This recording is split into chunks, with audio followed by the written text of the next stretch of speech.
आतिफ, रियासत वर्जीनिया में जो प्राइमरीज आज हो रही हैं, इसके अमल के बारे में बताइए और ये भी कि अवाम किस तरह से इस इंतखाबी अमल में शामिल होते हैं। जी देखिए, प्राइमरी बेसिकली एक इंटरनल इलेक्शन है पार्टी के अंदर का, जिसके ज़रिए प्रेसिडेंशियल कैंडिडेट जो भी उम्मीदवार बनना चाहता है वो प्राइमरी इलेक्शन लड़ता है और प्राइमरी इलेक्शन से हासिल होने वाले वोटों के बाद उसे ये नॉमिनेशन या नामजदगी मिलती है। उसके लिए एक मखसूस तादाद होती है डेलीगेट्स की, जो अब से पहले जो आपने पैकेज चलाया उसमें भी बताया गया कि कम अज़ कम 50% लोग चाहिए होते हैं। सदर ट्रंप के लिए ये इलेक्शन ज़्यादा इम्पोर्टेंट है बनिस्बत सदर बाइडन के, चूँकि वो लीडिंग कैंडिडेट है डेमोक्रेटिक पार्टी के। लेकिन ट्रंप का मुकाबला उनकी अपने ही दौरे हुकूमत की यूएन एम्बेसडर निकी हेली से है, और अगर ट्रंप अच्छी कारकर्दगी आज दिखाते हैं तो उन्हें सैकड़ों की तादाद में डेलीगेट्स के वोट्स मिल जाएंगे। वर्जीनिया में तकरीबन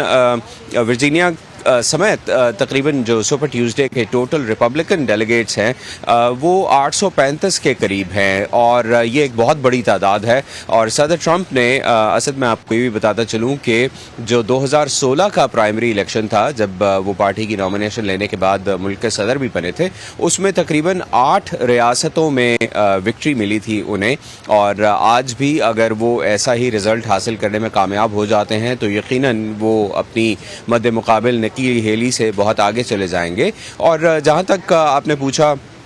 कि ये इलेक्शन है क्या, तो आज जैसे अब से पहले के एक्सप्लेनर में भी हमारे देखने वालों ने देखा कि ये एक बड़ा इलेक्शन होता है और इसको सुपर ट्यूसडे इसीलिए कहा जाता है कि तकरीबन 1/3 डेलीगेट्स स्टेक्स पर होते हैं। और डेलीगेट्स भी हम अपने देखने वालों को समझा देते हैं, ये डेलीगेट्स वो लोग होते हैं जिनके वोट से किसी भी पार्टी की नामजदगी हासिल करने के लिए जो उम्मीदवार होता है उसको ये नॉमिनेशन मिलती है। जिसके पास ज़्यादा डेलीगेट्स होते हैं, यानी जो उस नंबर तक पहुंच जाता है जिस तक पहुंचने के बाद नॉमिनेशन सिक्योर हो जाती है, ये डेलीगेट्स इस मामले में बहुत अहम किरदार अदा करते हैं कि ये नंबर्स उस कैंडिडेट को मिल जाएं। और वर्जीनिया में ख़ास तौर पर इसलिए भी रियासत अहम है कि ये दारुल हुकूमत के बिल्कुल साथ है वाशिंगटन डीसी। और जैसे आपने शुरू में बताया कि डीसी में रिपब्लिकन कैंडिडेट सी में डोनाल्ड ट्रंप वहाँ कामयाबी हासिल नहीं कर सके, लेकिन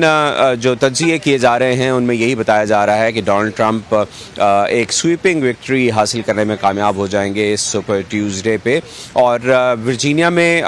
जैसे आपको नज़र भी आ रहा होगा कि बारिश हो रही है बहुत ज़्यादा, मौसम आज इतना अच्छा नहीं है, तो अभी ये कहना भी मुमकिन नहीं होगा कि क्या वोटर टर्नआउट बड़ा होगा या छोटा होगा। लेकिन कुछ सर्वेज ये बताते हैं कि रिपब्लिकन जो वोटर्स हैं उनका ये कहना था, तकरीबन 70 से 75% का ये कहना था कि वो इस प्राइमरी में वोट डालने के लिए बाहर निकलेंगे। तो आतिफ, जो जिस तरह से आपने बताया, आज बारिश भी आपके पीछे हम देख सकते हैं, बारिश भी हो रही है और ओवरऑल जो वोटर्स का जोशो खरोश है उसको अगर हम पिछले जो इलेक्शंस थे या इससे पहले वाले जो प्राइमरीज थे वर्जीनिया के ख़ास तौर पे, उनसे अगर हम कंपेयर करते हैं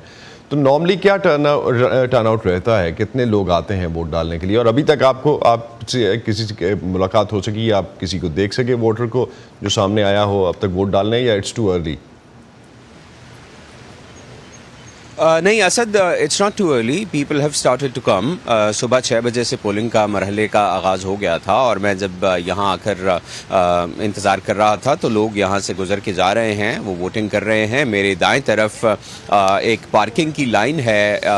जिसको मख्तस किया गया है उन ड्राइवर्स के लिए जो कि वोट डालने के लिए आ रहे हैं, और यहाँ पर इस वक्त गाड़ियाँ खड़ी हुई हैं। प्राइमरी वोट इतना ज़्यादा जोशो खरोश उसमें देखने में नहीं मिलता, क्योंकि वो एक पार्टी की नॉमिनेशन के लिए होता है और उसमें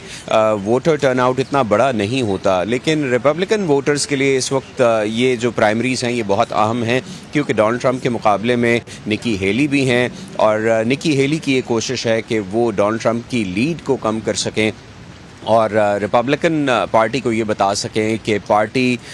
में उनकी एक्सेप्टेंस है और पार्टी में बहुत से ऐसे लोग हैं जो कि सदारती इलेक्शन के लिए उनकी हिमायत कर रहे हैं। बहुत शुक्रिया आतिफ, आप हमें अपडेट कर रहे थे। इस वक्त वर्जीनिया के एक पोलिंग स्टेशन थे कि इस वक्त क्या सूरत हाल है और प्राइमरीज में किस हद तक जो है ये रोल प्ले करेंगी ऑनवर्ड्स आने वाले दिनों में भी। बहुत शुक्रिया मोहम्मद आतिफ आपका।